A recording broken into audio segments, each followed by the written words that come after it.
ahoze niyo navuga ngo ngiye kubatizwa ko nazi n'imyenda rusangiraga ndabatizwa nambaye izihe murandubika mu mazi ni mundubika mu mazi imyenda zizuma ryari njandaja mu biti nambaye nogejwe na Yesu natunganijwe n'amaraso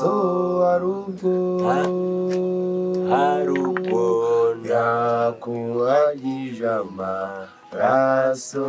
mbese imyambaro yawe irera bazatinya guhinguka imbere konje ukampamagara nta bihumbi 2 nsizemo n'inzungi 2 mugure ariko kuko mugure inzungi 3 kugira bitagenda gute ndi kumugura inzungi 3 ndi kumukunda kugira ngo ngazankunde ni muhereze 2 nibazanze arore muhibiri nanje mwihora azangurira 2 nanje nibwo bushobozi mfite reka noze ruzafite kandi mafaranga jari ikintu ndi kunywa nanje sinumakara wari ikintu kimwe mfite rusenda cyangwa inzaga kuri ibyo bintu nabivuyemo muhibiri nibazanze mwihore nibazanze nazo mureke neza turabivugana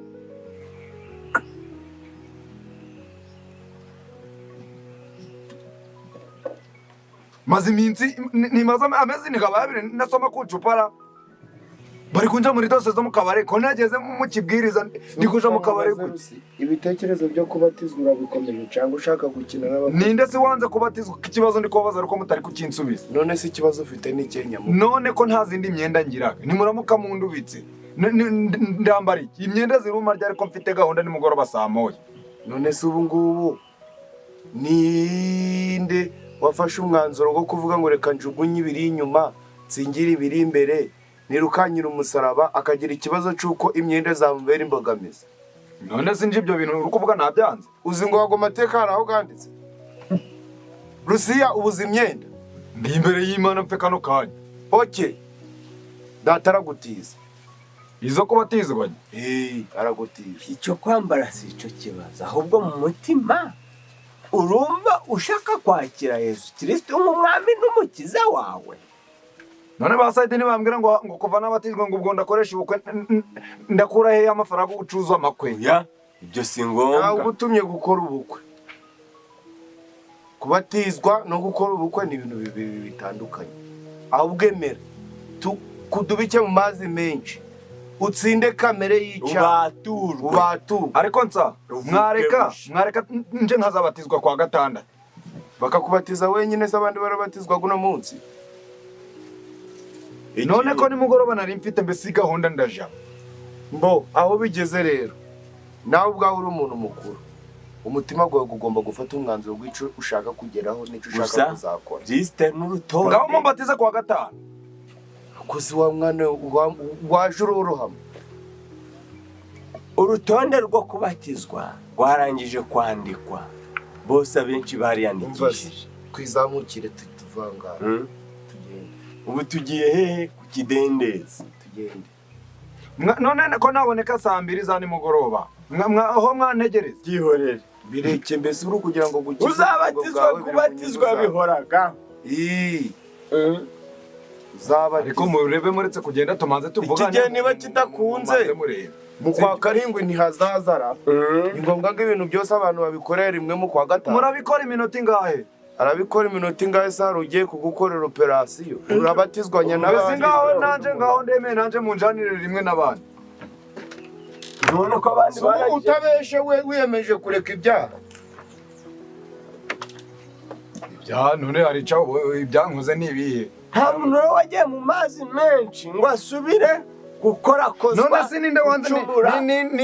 wanze kuja muri ago mazi niba nta kibazo niba n'abandi muri abakorera nanje reka ndeka gucikanwa nanje mu nkore ubwo rero mwana wa mama none si niko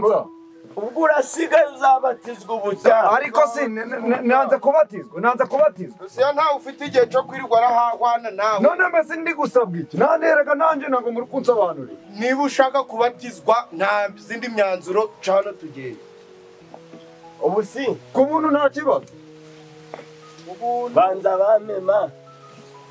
Abandi amafaranga bari gutanga ntago wumva. sako amafaranga uri muri kuvuga ntabwiki nabaye Ikidende. kidende nazi ikidendezi babaciye amafaranga koko gere kwa